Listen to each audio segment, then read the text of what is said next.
जोगिंदर नाथ मंडल पाकिस्तान के पहले वजीर कानून के साथ साथ पाकिस्तान की कानून साज असम्बली के पहले चेयरमैन भी थे और ये ओहदा इनको खुद कायदे आजम मोहम्मद अली जिन्ना ने अता किया था। पाकिस्तान बनने से पहले दलितों की हिंदुस्तान में सियासत की अहम तरीन रहनुमाओं में से एक होने की हैसियत से मंडल ने दलितों की जानिब से पाकिस्तान की हिमायत में एक अहम किरदार अदा किया। मंडल पाकिस्तान बनने से कबल भी हिंदुस्तान की अबूरी हुकूमत का हिस्सा रहे और यहाँ भी वो कायदे आजम ही के नामजद करदा रुकन थे। इससे पहले वो बंगाल में 2 मरतबा वजीर भी रह चुके थे। इनकी अवामी मकबूलियत का अंदाजा इस बात से लगाया जा सकता है कि तकसीम हिंदुस्तान के हवाले से अहम तरीन दलित नाम डॉक्टर अम्बेडकर का है, लेकिन ये भी 1946 के इंतखाबात में इसीलिए मुंतखब हो सके कि मंडल ने इनको अपने जेर असर एक हल्के से इंतखाब लड़वाया था। पाकिस्तान बना तो मंडल को कायदे आजम मोहम्मद अली जिन्ना ने कायल कर लिया कि वो इस नई मुमलिकत में आए और इसकी कानून साज असम्बली के न सिर्फ पहले चेयरमैन बने बल्कि इन्हें पाकिस्तान का पहला वजीर कानून भी बनाया गया।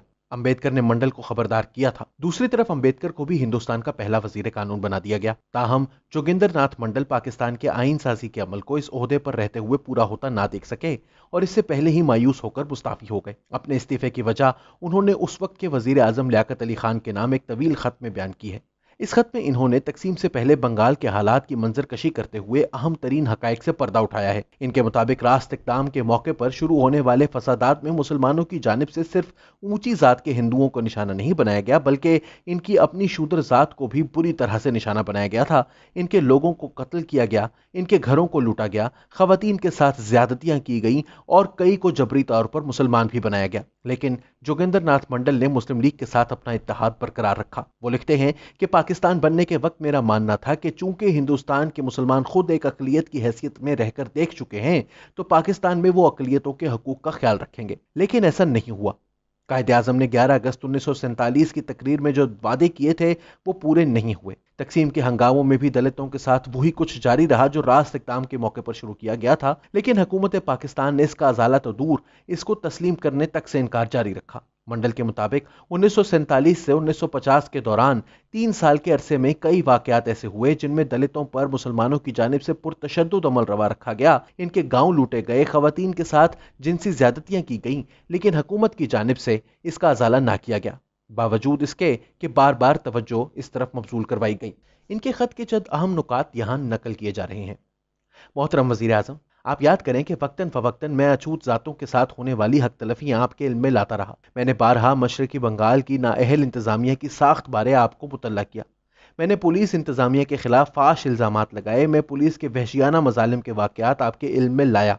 मुझे ये कहते हुए कोई हिचकिचाहट नहीं कि मशरकी बंगाल की हुकूमत खास तौर पर पुलिस इंतजामिया और मुस्लिम लीगी कायदीन का एक ग्रोह हिंदू दुश्मन पॉलिसी जारी रखे हुए है, लेकिन लीडरान के इरादों के बारे में मेरे शकूक उस वक्त यकीन में बदल गए जब मैंने मौलाना अकरम खान सूबाई मुस्लिम लीग के सदर का एडिटोरियल तबसरा मोहम्मदी नामी एक जरीदे के बेसाक इशू में पढ़ा। Doctor M.A. मालिक पाकिस्तान के अकलियती मामलात के वजीर के पहले रेडियो खिताब, जिसमें उन्होंने कहा था हजरत मोहम्मद सल्लल्लाहु अलैहि वसल्लम ने भी हत्ता के अरब में यहूदियों को मजहबी आज़ादी दी, पर तबसरा करते हुए मौलाना अकरम खान ने कहा डॉक्टर मालिक ने भी क्या ही अच्छा किया होता अगर उन्होंने अपनी तकरीर में अरब के यहूदियों के बारे में कोई हवाला ना दिया होता। ये सच है कि रसूल अकरम सल्लल्लाहु अलैहि वसल्लम ने अरब में यहूदियों को मजहबी आज़ादी मरहमत फरमाई, लेकिन यह तारीख का पहला बाब था।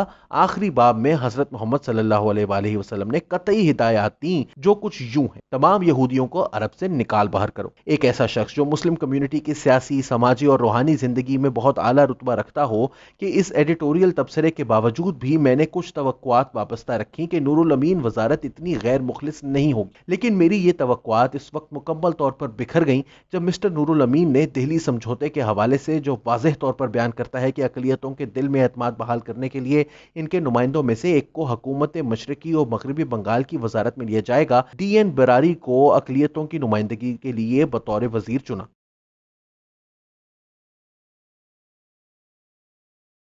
पुलिस और अफवाज के मासूम हिंदुओं, खासतौर पर डिस्ट्रिक्ट सिलहट हबीबगढ़ के अछूत जातों पर रवा रखे जाने वाले मजालिम तफसील के मुतकाजी हैं। मासूम मर्दों और औरतों पर वहशियाना तशद्दुद किया गया, चंद खवातीन की असमत दरी की गई। पुलिस और मकामी मुसलमानों ने घरों पर धावा बोला और इमलाक लूट ली। इलाके में फौजी नाके लगाए गए। फौज ने न सिर्फ इन लोगों पर जबर किया और इन हिंदू घरों का सामान बजोर उठा ले गए, बल्कि हिंदुओं को मजबूर किया कि वो रात को फौजियों की नफसानी ख्वाहिशात पूरी करने के लिए अपनी खवातीन कैंप में भेजें। यह हकायक भी मैं आपके इल्म में लाया। आपने मुझे इस मामले पर रिपोर्ट की यकीन दहानी करवाई, लेकिन बदकिस्मती से कोई रिपोर्ट दस्तयाब ना हुई। पाकिस्तान के मुस्तकबिल के हवाले से उन्होंने लिखा कि मुझे कहना चाहिए कि मौजूदा सूरत हाल ना सिर्फ गैर इत्मीनान बख्श है बल्कि कतन मायूसाना है, और ये कि मुस्तकबिल मुकम्मल तौर पर तारीक और हौलनाक है। मशरकी बंगाल में हिंदुओं का एतमाद जरा सा भी बहाल नहीं हुआ। हुकूमत मशरकी बंगाल और मुस्लिम लीग ने यकसा तौर पर मुआहिदे के साथ महज रद्दी के कागज का बर्ताव किया है।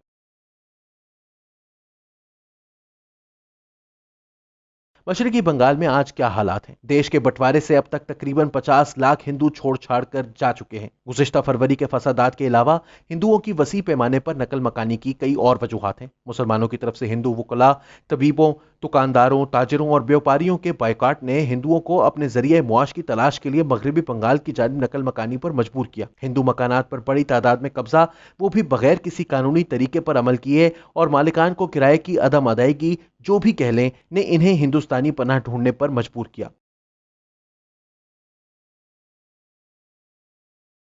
मशरकी पाकिस्तान के मसले को एक तरफ रखते हुए अब मुझे मगरबी पाकिस्तान, खास तौर पर सिंध का हवाला देने दीजिए। बंटवारे के बाद मगरबी पंजाब में तकरीबन 1 लाख अछूत जात लोग थे। शायद ये नोट किया गया हो कि इनकी खासी बड़ी तादाद को इस्लाम कबूल करवा लिया गया है। साहिबान इक़्तिदार को बार बार की अर्जदाश्तों, पिटिशंस के बावजूद अभी तक मुसलमानों की अगवा करदा 1 दर्जन अछूत जात लड़कियों में से सिर्फ 4 को बाजियाब कराया जा चुका है। इन लड़कियों के नामों के साथ इनके अगवा कनंदगान के नाम भी हुकूमत को दिए जा चुके हैं। मगवियान लड़कियों की बाजियाबी के इंचार्ज अफसर की तरफ से दिए गए हालिया आखिरी जवाब में यह कहा गया है कि इसका काम हिंदू लड़कियों की बाजियाबी था और अछूत जात हिंदू नहीं।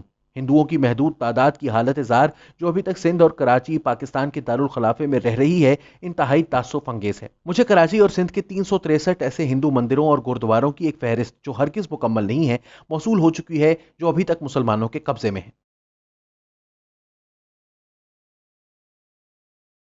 जहां तक हिंदुओं का मामला है, पाकिस्तान की अमूमी तस्वीर की अब तलखीस करते हुए मैं ये कहने में गलत नहीं होऊंगा कि पाकिस्तान के हिंदुओं को इनके अपने घरों में तमाम मुज़मिरात के साथ बेवतन यानी स्टेटलेस कर दिया गया है।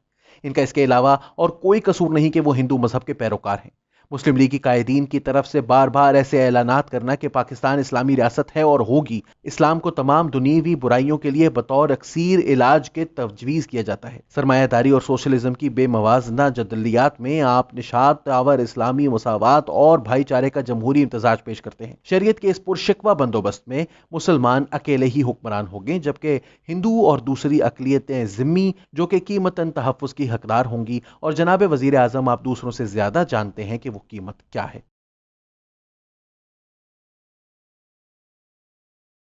और इन मुसलमानों के बारे में क्या कहूं जो मुस्लिम लीग हुक्मरानों और इनके करप्ट और नाअहल ब्यूरोक्रेसी के दिलकश हलके से बाहर हैं। पाकिस्तान में ऐसी कोई शय मुश्किल से ही है जिसे शहरी आज़ादी कहा जा सके। मिसाल के तौर पर खान अब्दुल गफ्फार खान, जिससे ज्यादा पारसा किसी मुसलमान ने कई बरसों से इस जमीन पर कदम नहीं रखा, और इनके जवां मर्द मुहिब्बे वतन भाई डॉक्टर खान साहब का मुकद्दर कबल अजीम पाकिस्तान की शुमाल मगरबी और मशरकी पट्टी के लीगी लीडरान की एक बड़ी तादाद को भी बगैर किसी मुकदमे के हिरासत में रखा गया। हुसैन शहीद सोहरवर्दी, जो बंगाल में लीग की बड़े पैमाने पर फतह के हकदार हैं, अमली तौर पर पाकिस्तानी कैदी हैं जिन्हें इजाजत से नकलो हरकत करनी पड़ती है और अहकामात के ताबे लब कुशाई। मिस्टर फजलुल हक, जिनकी बंगाल के बड़े बूढ़े के तौर पर दिलो जान से तकरीम की जाती है, जो इस वक्त मशहूर करारदादे लाहौर के मुसन्निफ हैं, निजाम अदल के ढाका हाई कोर्ट की हदूद में अपनी तनहा लाइन फर्रों में हल चला रहे हैं और नाम निहाद इस्लामी मंसूबा बंदी इतनी ही बेरहम है जितनी के कामिल मशरकी बंगाल के मुसलमानों के बारे में उमूमी तौर पर जितना कम कहा जाए उतना बेहतर है। इनके साथ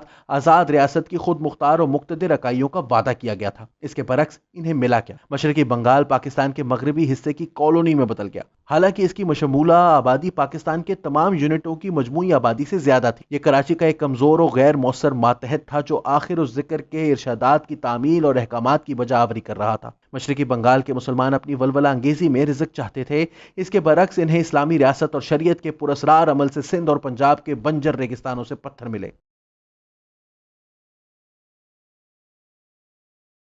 आपने वजीर आजम और पार्लिमानी पार्टी के कायद की हैसियत को इस्तेमाल करते हुए मुझे एक बयान जारी करने को कहा, जो मैंने गुज़िश्ता 8 सितंबर को किया। आप जानते हैं कि मैं गलत बयानियों और आधी सच्चाइयों पर मुश्तमिल कोई बयान जारी करने पर रजामंद ना था।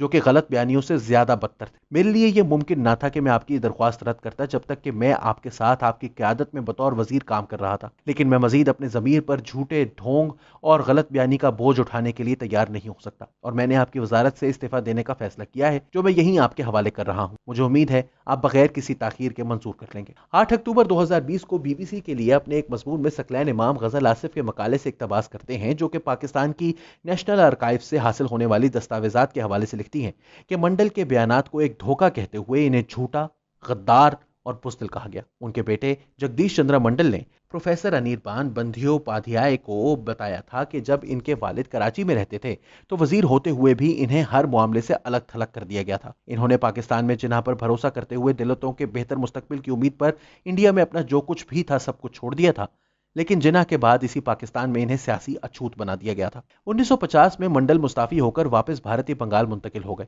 लेकिन यहां भी इन्हें पाकिस्तान से वापस आने की वजह से एक गद्दार ही करार दिया गया। मंडल ने कायद के साथ अपना वादा निभाने की कीमत दोनों तरफ गद्दार करार दिए जाकर अदा की और हिंदुस्तान में अपनी जिंदगी के आखिरी 18 साल इंतहाई कसमपुरसी की हालत में गुजारे। बार बार इंतखाबात हारते रहे और जब जीतने के करीब पहुंचे तो अचानक दिल का दौरा पड़ने से इंतकाल कर गए। लेकिन इनके बेटे के नजदीक ये वाकई इंतहाई हैरान कुन था, क्योंकि वो घर से बिल्कुल ठीक ठाक निकले थे। दरिया पार करके एक जलसे में पहुंचना था कि दरिया के बीच में इन्हें दिल का दौरा पड़ा और इस वाकये का ऐनी शाहिद सिर्फ एक मल्लाह था। कहा जाता है कि शायद इन्हें जहर दिया गया था, लेकिन इनकी लाश का पोस्टमार्टम ना किया गया और यूं ये राज इनके साथ ही चला गया। मंडल के एक वाकिफ वकील कहते हैं कि इन्होंने मंडल को ढलती उम्र के दिनों में एक बार ये कहते हुए सुना था कि मैंने महसूस किया है कि जिंदा दरगोर किया जाना कैसा होता है।